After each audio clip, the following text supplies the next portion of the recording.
Hi all, Larry Feldman again. Today I want to talk about exponent rules, which are very important to understand inside and out from algebra onwards. And I want to explain the exponent rules by using numbers first, and then we will extend what we learn to variables. So let's start with example 1, which I will just choose to be 2 cubed times 2 squared. And a lot of students get confused about what to do with the exponents. Do you add them, multiply them, subtract them, etc.? Well, with a little bit of analysis, we can tell that 2 cubed is 2 times 2 times 2, and 2 squared is 2 times 2. So we see that the final answer is 2 times 2 times 2, etc., 5 times, which is 2 to the 5th. So the first rule is that x to the n times x to the m equals x to the n plus m. And I just want to mention that this is not a formal proof, or what I'm talking about today does not constitute formal proofs. They're just meant to illustrate the rules. So let's look at rule number 2. What if I use a pen instead of an eraser? What if I have 3 to the 4th over 3?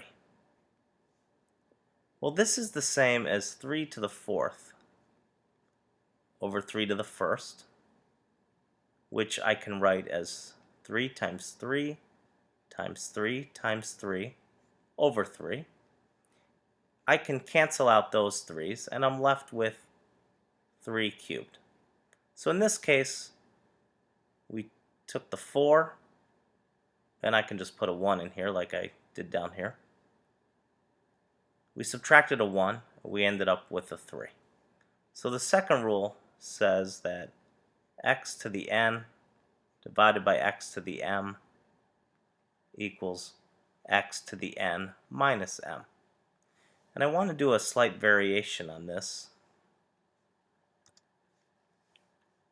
Let's say we had 3 over 3 to the 4th.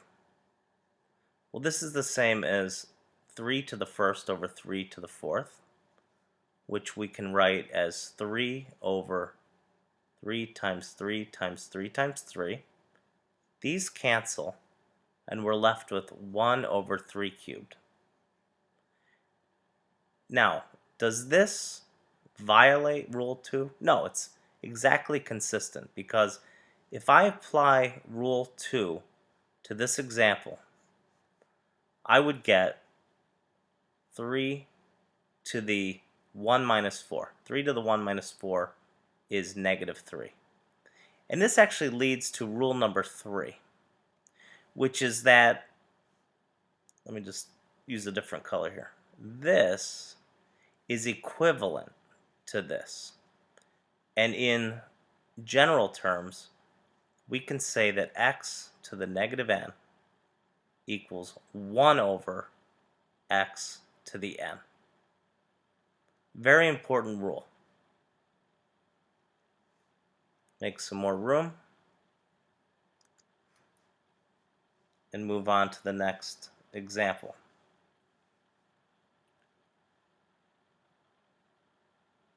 What if we have 4 cubed quantity squared? This is equivalent to 4 cubed times 4 cubed.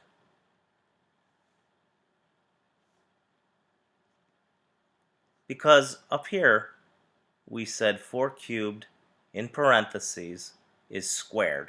So that's 4 cubed times itself. Now, using rule number 1, I can write this as 4 to the 6th. So in this case, we multiplied 3 times 2 to get 6, giving us rule number 4. X to the n to the mth power equals x to the n times m.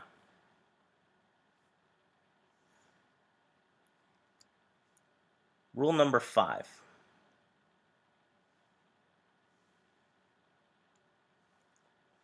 What if we have 2 times 3 to the 4th power? I can write that like this: 2 times 3, 4 times.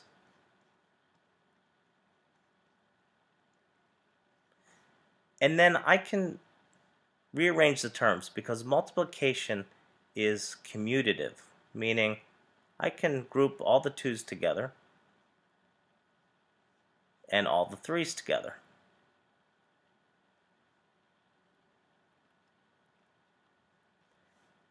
And this is equivalent to 2 to the 4th times 3 to the 4th.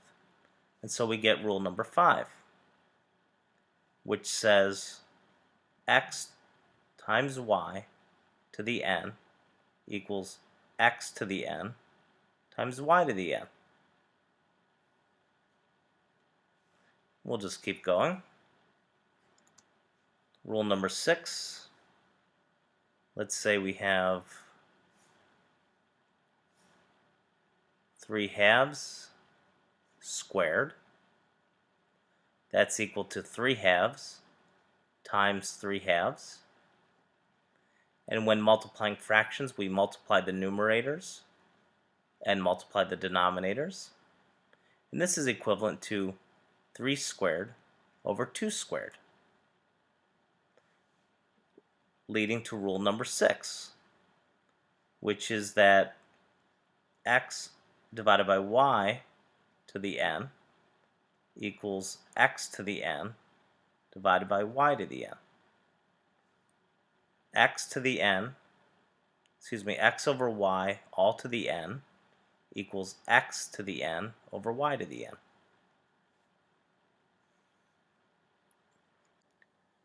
Rule 7.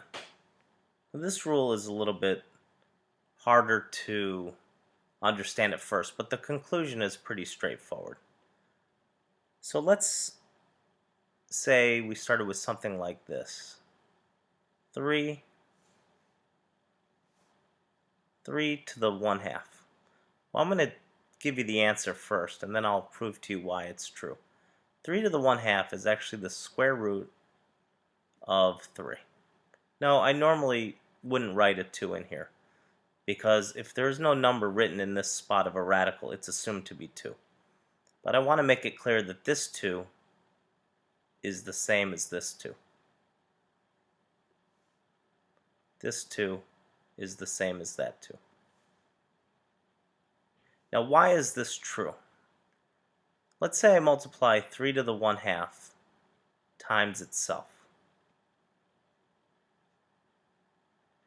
Now, using substitution, this substitution up here, I'm going to sub in square root of 3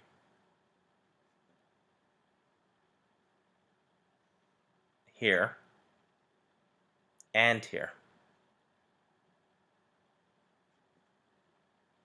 And on the top, using rule number 1, 3 to the 1/2 times 3 to the 1/2 must be 3 to the 1st, because we add the exponents.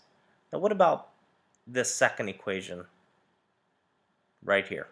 Square root of 3 times square root of 3 is square root of 9, which is 3, or 3 to the 1st. So you notice that you get the same answer here. So rule number 7 says that, I have to remember to use my pen instead of the eraser. Rule number 7 says x to the 1 over n equals the nth root of x. Now rule number 8 is our last rule, and it looks like this. 8 to the 2/3 equals 8 to the 1/3, all squared. This is true because of rule number 4. If we raise a power to a power, we multiply the exponents. 1/3 times 2 is 2/3. It's also equal to 8 squared, all to the 1/3 power, for the same reason. 2 times 1/3 is 2/3. So rule number 8 is that x to the m over n is equal to the nth root of x, all to the mth power. It's also equal to, and let me get rid of this, it's also equal to x to the mth power under the radical, like that. So these are the most common 8 exponent rules that you will likely run into. I would encourage you to practice with them using numbers first and then variables. And if you ever forget which rule to follow, just try substituting in a real number or real numbers in place of x, y, m, and n, and you'll quickly figure out what rule to follow. I hope that was helpful, and I look forward to talking to you next time. In the meantime, please check out my apps at www.lfeldman.com. My math apps contain hundreds of tutorials, examples, and solvers. Thanks.